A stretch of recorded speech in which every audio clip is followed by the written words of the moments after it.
Eu nasci na igreja adventista, né? E aí na minha infância, embora a gente fosse pra igreja, a gente não ia com tanta frequência assim. Eu comecei a ir mais na minha adolescência. Foi lá que eu conheci meu marido, né? A gente começou a namorar anos depois, enfim, a gente se conheceu no retiro. Só que eu nunca senti que eu tava completa, assim, sabe? No sentido de ter Deus, assim, perto de mim. Mas eu tinha uma sede, assim, por ele, sabe? Só que eu não conseguia encontrar. E eu não tinha ferramentas para isso, né? A única ferramenta que eu tinha era ler a Bíblia, tentar interpretar de uma forma minha, na arrogância, na prepotência de achar que só por minhas forças eu ia conseguir fazer isso de uma forma que não precisasse de alguma autoridade por trás, né? Hoje eu entendo isso. Mas na época eu só li, assim, tentando buscar um sentido ali, ficava naquilo na minha cabeça, mas eu nunca, sempre começava, parava. E quando eu tinha 18, 19 anos, eu conheci o Deia e Atiba, né? Eu comecei a acompanhar eles, assim, via um vídeo ou outro deles, e eu achava muito linda a forma que eles educavam os filhos deles, né? Porque lá, né, na família deles, eles prezam muito para a educação, tanto material não, tanto secular quanto a igreja, né? Eu achava muito legal esse empenho que eles tinham com os filhos dele, com a família, né? Não simplesmente deixar numa escola assim e achar que não precisava fazer mais nada além daquilo, sabe? Sem uma educação mais profunda da fé, enfim, mas essa maneira eu achava muito linda, muito tudo e tal, mas não me atraía ao mesmo tempo ao catolicismo, sabe? Eu achava que uma coisa não excluía a outra, sabe? Mas eu acho que isso acabou ficando no meu inconsciente. Quando eu tive meu primeiro filho, em 2022, né? Eu queria levar ele pra igreja, pra ensinar ele as coisas de Deus, etc e tal. Mas ainda aquele sentimento de vazio, de não completude, né? Tava no meu peito. E aí, no meio do ano de 2022, e nessa época eu acompanhava várias pessoas que eram católicas, né? E eu ficava me perguntando, nossa, como que pode, né, essas pessoas adorarem santos, isso e aquilo. E a ignorante, no fundo, era eu, né? E aí, no meio do ano de 2022, eu fui num casamento na igreja católica de uma amiga minha. E lá, não sei o que aconteceu, assim. Meu coração, ele ficou parecendo que queria participar daquilo, sabe? E aí eu falei, nossa, que ideia, né? Imagine só eu virar católica e a família do meu marido, que é mais ferrenha, assim, né? Eles são muito da igreja e tal. Imagine que climão, né? Ficou. Aí até que no fim do ano, a gente se mudou pra casa da minha sogra. E no caminho da minha sogra pra casa da minha mãe, tinha uma igreja linda, católica. Sempre passando na frente dessa igreja, eu reparei uma placa. Tava escrito assim, início das inscrições pro catecumenato de 2023. Aí eu falei, nossa, né, que estranho. Daí eu fui pesquisar o que era, assim, né. E era catequese para adulto. Daí eu falei assim, que vontade de fazer. E a partir desse dia eu comecei a ter vontade de ir pra missa e eu senti vontade de fazer o catecumenato. Mas como que eu ia falar isso pro meu marido, né? Ele também era uma pessoa como eu, assim, que achava a igreja, né, católica super errada, etc e tal. E aí eu comecei a pesquisar as coisas mais óbvias que os protestantes, no geral, pensam sobre a igreja, né? Por exemplo, os santos, Maria. A gente guardava o sábado, né? E aí na igreja católica se guarda o domingo. Procurar essas coisas que... no geral, os protestantes todos abominam. Tava vendo sentido naquilo, né? Eu via, né, as principais dúvidas pelo site do Padre Paulo Ricardo ou algum outro site assim católico, né, que eu encontrasse, que eu achava que era bom, que tinha bastante lógica no que eles estavam explicando, não simplesmente jogar uma informação, né?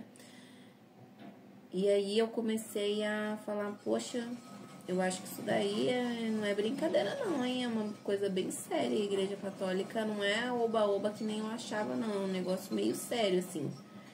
E aí eu comecei a assistir vídeos na internet, de várias pessoas maravilhosas, assim, principalmente de conversão, sabe? E eu achava aquilo,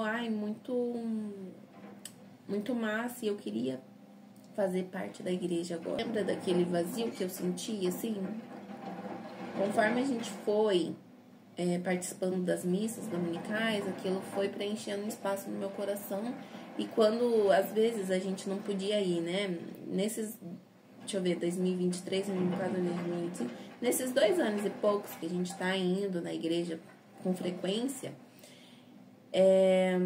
a gente deixou de ir uns 7 domingos, assim, no máximo, sabe? Também, boa parte disso era porque eu não me sentia à vontade em faltar.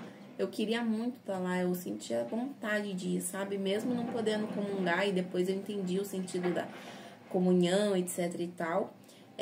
Até por um livro que eu li, que se chama... É do Padre Léo lá. É como se fosse um catecismo lá, resumido e uma linguagem bem fácil. E é muito bom esse livro. E aí eu comecei a ler o livro e falava pro Bruno também, né? Explicava pra ele. E ele também tava começando a ver sentido naquilo. Até o momento ele tava só me acompanhando na missa. E essa conversa com meu marido não foi muito fácil pra mim, assim, sabe? Mas ele foi muito aberto, ele foi muito querido, assim, comigo. Sempre foi, né? E ele falou, é errado, mas eu vou com você e a gente faz o curso aí, pronto. Daí você para com esse seu fogo. Daí eu falei, então tá bom, então. Nossa sorte, espero que não atrapalhe o barulho, mas a nossa sorte é que a gente fez um catecumenato numa igreja aqui em Curitiba, na São Jorge. E lá, o pessoal da catequese, eles são muito bons, assim. Eles se aprofundam mesmo na fé deles, sabe? Eles leem vários livros e sempre trazem pra gente essas informações. Sempre tinha material de estudo pra gente, a gente podia tirar as dúvidas com eles, que eles respondiam com autoridade, sanava nossas dúvidas com eles, né? Em relação a batismo, por que não faz maior, em relação a todas as coisas mais básicas que a gente tinha uma certa... Que eu acho que, como toda conversão, assim, né? Quando a gente tá começando a entender, a realmente querer aquilo, o diabo não gosta, né? E aí... o Bruno tava super gostando, assim, super gostando não. Ele não falava abertamente porque ele ainda tinha um certo receio, digamos assim, né? E eu já tava super ali, nossa, realmente eu acredito nisso e eu quero isso pra minha vida, etc e tal, é a verdadeira igreja e aquela empolgação de quem é recém-convertido, né? E o Bruno ainda tava tipo, calma aí. E aí a gente foi um dia no teve o domingo de Ramos, a gente levou nosso bebê, a gente sempre levava ele, né? E a gente tava com ele no colo. E aí o pessoal entrava com os ramos na igreja, né? E aí antes de entrar, tinha um raminho assim na porta, porque daí a gente tinha que sair pra entrar com os ramos, né? Então a gente entrou sem ramo, porque a gente não sabia que ia ter isso, né? A gente entrou sem um ramo, mas tinha um raminho, uma folhinha assim, sabe? De um ramo. No chão, meu marido pegou pro Álvaro do chão e ele levantou e deu pro meu filho. Nesse momento, ele parou assim, olhou pra frente e daí ele olhou pra mim meio assustado e falou assim, amor, eu preciso ir embora daqui. Aí eu fiquei meio preocupada, assim, eu falei, não, tá bom, né? Pegou, foi pro carro, ele em silêncio, assim, daí eu falei, nossa, amor, você tá passando mal, alguma coisa assim. E aí ele começou a chorar no carro. Começou a chorar e tal, daí ele falou, não, amor, tá errado isso, etc e tal. E ele tava muito incomodado, sabe? Ele falou que viu ficou no escuro, assim, sabe? Em volta, assim, na hora que ele entregou o raminho pro Alvinho. E ele ficou com uma sensação muito ruim, porque até de noite ele chorou também, foi orar lá no quarto do Alvinho. E ele ficou mal mesmo, assim, sabe? Aí nessa ele falou assim, amor, eu não quero mais ir na igreja. Aí eu falei, amor, tudo bem, né? Tipo, eu vou continuar indo, então eu não sei o que você vai fazer, se você vai ir na Adventista, né? Nos sábados e tal. Ele me disse, não, eu acho que eu vou, porque eu sinto falta de ir, né? Com o meu pai, eu vou ir nas quartas-feiras e nos sábados e tal. Eu falei, não, tudo bem, amor. E eu, com meu coração chorando, assim, sabe? E aí eu peguei e falei assim, bom, eu tinha conhecido um padre, né, pela internet, assim, porque ele repostaram alguma postagem dele no Instagram da igreja lá, do São Jorge. E eu gostei, assim, sabe? Eu falei, nossa, esse padre, ele... Que tem padres e padres, né? E ele era bem certo na fé, assim. E aí eu fui atrás dele. E eu consegui marcar um horário com esse padre. Inclusive, ele é exorcista, assim, sabe? E a gente contou o que tinha acontecido com o Bruno, etc. Aí ele falou bem assim, olha, você não levantou muito com tudo, assim, né? Eles sempre tentam descartar todas as coisas que não são espirituais primeiro, né? E aí o Bruno falou, não, tipo, eu tava bem, tinha comido, não levantei com tudo. Realmente é uma coisa que não era de tontura, não era de, tipo, de levantar com tudo, alguma coisa assim. Era uma coisa de estranha mesmo, assim, né? Aí ele falou, é uma forma que o demônio vê também, né? Pra tirar as pessoas, colocar medo nelas, assim, sabe? Então, óbvio que quando você tá no caminho certo, ele vai te tentar, né? A sair, a ficar com medo, a achar que é errado, é isso e aquilo. Agora eu tô até lembrando daquele filme, como que a Brasil Paralelo lançou agora?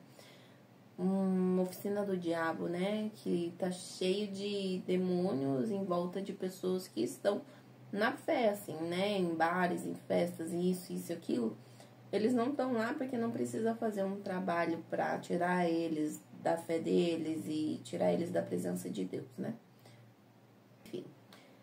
Aí o Bruno tirou algumas outras dúvidas que eles tinham lá, etc e tal. E aí no final ele pegou e falou assim pra mim, ai amor, eu vou ir com você, né? Porque eu tava com meu coração partido, assim, de não ter mais ele comigo na missa, né? E aí ele falou, eu vou com você. Que a gente tava terminando o catecumenato.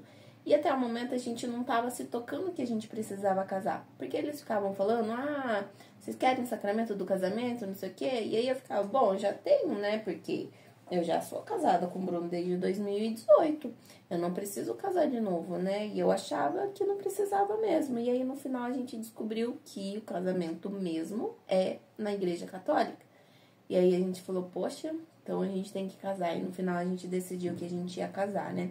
Só que já tinha passado o período de fazer a inscrição para casar ali no casamento comunitário, né? Na igreja.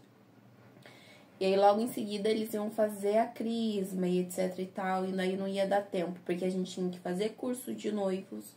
A gente tinha que marcar a data do casamento. Marcar a data não, né? Mas se fosse no casamento comunitário, a gente tinha que ter feito o processo todo antes, né? E aí a gente acabou perdendo e vacilou. Aí em 2024 eu fiquei correndo atrás de fazer curso, etc e tal. E meu marido ficou desempregado. Aí eu falei, nossa, né? Não vai rolar de casar agora.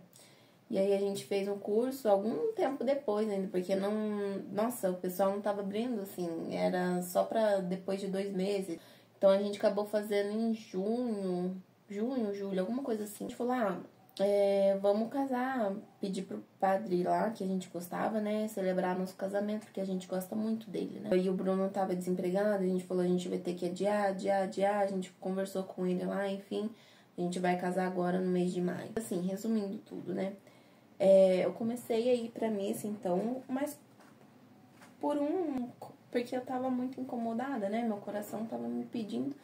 E aí eu queria muito ir, né? E desde então eu não parei mais. Eu amo ir pra missa. Meu marido também, ele tá super convicto da fé dele, né? E a gente tá indo, assim, pra igreja. E eu já conversei com ele sobre as coisas, assim, que a gente como católico acredita, né? Porque ele não gosta muito de estudar e ler as coisas, né? Então eu leio e tal, e eu pego e entrego isso pra ele. E as coisas fazem sentido para ele e a gente vive a nossa vida conforme a igreja pede. A gente tenta, na medida do possível, né? Correr atrás disso e viver dessa forma, assim. E hoje eu me sinto uma pessoa que tá no colo de Deus, assim, sabe? A gente tenta rezar todos os dias, né? Fazer o terço pelo menos.